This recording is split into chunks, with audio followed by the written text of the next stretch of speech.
সাত সকালে স্কুল ভবনে চুরির খবর জানাজানি হতে এলাকায় ছড়িয়ে পড়ে তীব্র চাঞ্চল্য। খবর পেয়ে ঘটনাস্থলে পৌঁছায় পুলিশ। সূত্রের খবর, সোমবার গভীর রাতে নবদ্বীপের অন্যতম শিক্ষা প্রতিষ্ঠান জাতীয় বিদ্যালয়ের এক প্রধান শিক্ষকের ঘর সহ একাধিক ঘরে তালা ভেঙে তাণ্ডব চালায় দুষ্কৃতীরা। লণ্ডভণ্ড করে প্রয়োজনীয় কাগজপত্র থেকে সমস্ত আলমারি নিয়ে যায়।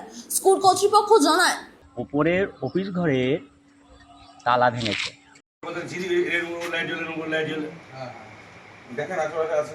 উল্লেখ্য, শুক্রবার রাত্রে ভট্টপাড়ার একটি বাড়িতে কয়েক লক্ষ টাকার সোনার অলংকার চুরির পর একে একে শনিবার রাত্রে জল মন্দির, সোমবার সকালে নন্দীপাড়ার শিব মন্দিরে।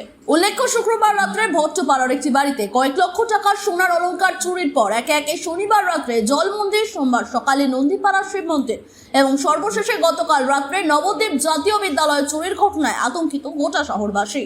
গোটা ঘটনার তদন্ত করছে police. Bureau report, sky news Bangla.